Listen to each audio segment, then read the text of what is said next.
It's great seeing my next guest back in action. Going to be taking on Jamie Pickett, UFC Fight Night, March 2nd. It is right around the corner. It is Eryk Anders back here on the program. Eryk, how are you? Man, I'm doing awesome. Thank you for having me again. It's always a pleasure. Yeah, I know. We've been doing a few of these, haven't we, over the years? It's always good to catch up with you, man. And a good fight here with Jamie Pickett. But before we get into that, you didn't think we weren't going to talk about the Super Bowl. We had it last night. What did you think? KC comes through, and apparently the 49ers didn't know about the overtime rule. Well, I mean, just because you don't know about the rule, that's not that's your fault, for not being educated on the scoring system and how the game is played. I think that's ridiculous that they would even say that or admit that out loud. So I didn't hear them say that, but it just sounds dumb. Yeah, the 49ers folded. I think it was their game to lose, and they lost it rather than. They started out on fire, had some hiccups in the middle, and then let Kansas City, come back into the game with penalties, and they kind of shot themselves in the foot. So you can't give Patrick Mahomes time, dude. You can't give him options. You can't let him scramble and run for first downs and extend the play and all that kind of stuff. And he was able to do that, dude. But he's one of the greats, and by the time he's said and done with, he'll probably have just as many, if not more, Super Bowl wins as Tom Brady. He's only been in the league 7 years, and he's already got 3. Yeah, no, I think 7 years. Yeah, so like he's doing a pretty good job. They got a great thing going with him, Andy Reid, and Kelsey. So, I don't think they're going anywhere anytime soon. And just last football question, got to bring up Nick Saban, obviously calling it a career. What's sort of your reaction to that? Obviously a very storied career, and you got to play under him, right? Yeah, he's he is the greatest football coach. And, even outside of X's and O's, he's one of the best men that I've ever been around. I think he did more than teach X's and O's. He taught a lot of kids who, don't come from the best backgrounds and, may not have had a father figure. He taught them how to be men and, accountability and things like that. That's going to make them a better person, off the football field as well as on the football field, So, I see that he's still going to be, working with the university. He's going to help with recruiting and, kind of, he's never going to have both feet out the game. You know what I mean? Yeah. He's going to do his part. He's going to have his hand in there some way, somehow. And, I think the new coach could really benefit from picking his brain and, seeing how, the guy's already a good coach. He's got a good resume. He's never had a losing. He's won everywhere he's been, and so he already knows how to win. And now you're going to give him, he's the head coach, but Nick Saban's still going to be around to help out, and he'll kind of be there to be a resource for the new coach. And so I think Bama will still do a good job and have 10+ wins, and now they've extended the top 12 teams, I think, going to the playoffs, either 8 or 12. So I don't think it's outside for them to be under 12, that's going to be a long shot with the recruits that they have and the coach that they have now. And Nick Saban still being there. So, I think we'll still see Bama in the playoffs this year. So people don't think this is just a football show. We do have to talk about MMA and obviously your fight coming up here. We haven't seen you in a while. What's sort of been the reason for the layoff going into this fight? Man, I broke my foot 3 weeks before the last fight. Still fought, and then kind of put off surgery because I wanted to spend the summer traveling around and doing stuff with my kids. So okay, I had a Liz Frank fracture in my foot, which is the middle of your foot broke, I guess. And they fixed it, put it back together, and was in a cast, crutches, got me a little scooter, then a boot, and now I've been back training.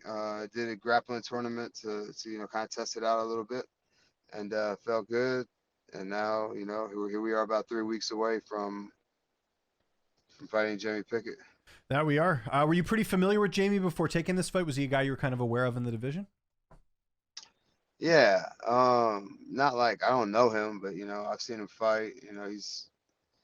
He fought Dawkins. They're both left-handed, so when I fought Dawkins, I watched that fight because I'm lefty, he's lefty, And you know, obviously I was getting ready for Dawkins, so I just want to see how Dawkins fought. So I watched that fight, and I don't know if we've had any other common opponents, but you know, he's a big, strong, big, strong guy. I'm a big, strong guy, so I just think it's like a fan favorite fight uh, to see two guys, you know, big, strong guys go out there and slug it out. So it'll be a fun fight. It definitely suits my style.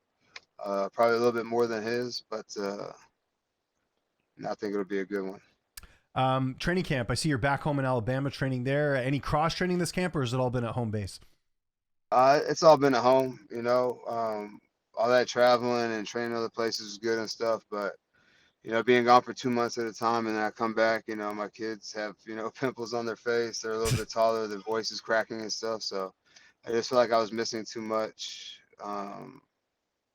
you know, of them. So now I get to like be home, train at home, you know, see and be around and watch them play sports and practice and things like that. And I'm much happier.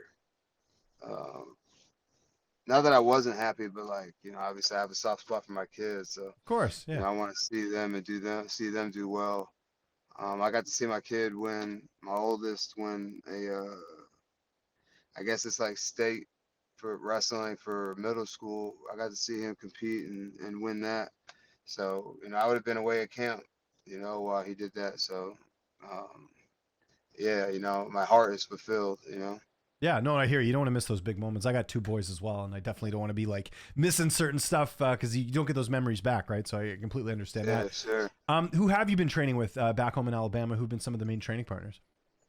Um, I got a kid here named Quadarius McGinnis, who, you know, you don't know him yet, but you will. You know, he's young, up and coming. Um, Big, solid lefty. You know, he's been my main training partner. So he's been doing a good job getting me prepared and giving me the looks and things like that to get ready for Jimmy Pickett. So, you Right. know, he'll have a big part to my success to do with the success in this fight.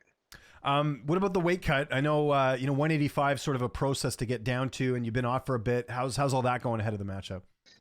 Dude, it's good. I feel great. You know, I was about 203 today after practice, after training this morning. So, you know, that's pretty good for 3 weeks out, you know. So I just maintain and, you know, It'll be make all it as good. easy for myself as possible. Yeah, exactly. Okay. Your corner. Who will be in the cage with you that night? Who's going to be in your corner? Chris Conley, dude, he's been my coach for Forever. Yeah. No, that's great. probably like 10 plus years, you know, minus some of the times that I was out in Arizona training and whatnot. And, you know, Quadarius will be out there too. So, you know, look forward to having the home team back together and going out there and getting a win with them. And how do you win this fight? How do you see this going down? Anywhere I want, you know, I think my forward pressure and aggressiveness is really going to shut a lot of his game down. I think I'm the better wrestler, grappler, certainly the better striker. So as long as I go out there and don't have any mental lapses and fight like I'm capable of fighting, you know, this is a short night at the office. How many more fights do you have left in your contract? You know? 4, this one and 3 more. Oh, So nice. Oh, so you signed a yeah, new but contract then? I signed one before before I Oh, fought okay. Burial. Gotcha. Okay, well that's good. So that makes sense. What do you make of? Obviously, there's a lot of stuff going on in your division. You have a new champ. It's Duplessis. You've got Sean Strickland beating up influencers. Do you pay attention to any of that? What do you think of Strickland as rampage? Beating up Sneako on the weekend. I don't even know who that Sneako dude is. He's Never like a heard big of him. YouTube. Well, I guess he's like a big influencer guy or whatever. And he's like, I'll spar with Sean Strickland, and then Strickland, of course, goes pretty hard Beat on the him. shit You out know? of him. No, Yeah. well, I've seen the video. Yeah. I've seen the video of him beating that dude up. I just don't know who he is. Like, Yeah. I don't know, dude. I just that whole influencer TikTok thing. I don't understand like how someone can just like make videos and then think that they can go out there and spar and beat up and fight a Yeah. dude who does that for a living. You know, that's just for views. You know what I mean? That's crazy to me. So whatever. Good for Sean Strickland. You know, there needs to be more Sean Stricklands in the world beating up those guys that say this and say that on the internet. And kudos to whoever he is for showing up to actually do that. Yeah. So not a lot of those guys are willing to do that. So I don't put no stock in it. I wish it would happen more to like people that sit behind a keyboard, get beat up, just so that they know, like, yo, you're gonna be held accountable for what you say and what you do. So, Yeah. you Well, know, well it's, said. Well said. I got a soft spot for Sean Strickland as well. Love it. Eryk, thanks for doing this, man. We're looking forward to it. UFC Fight Night, March 2nd. If there's anyone you want to thank before we get out of here, any sponsors, any social media, I'll give you the last word. Yeah, as usual, you can always follow me on all my social media handles at Eryk Anders. And thanks to everybody at the home gym here at Sparring Fitness in Homewood, Alabama for, putting in time and work with me to help me get ready for this fight. Cause, you're only as good as your last performance. So I need this dub, you know what I mean?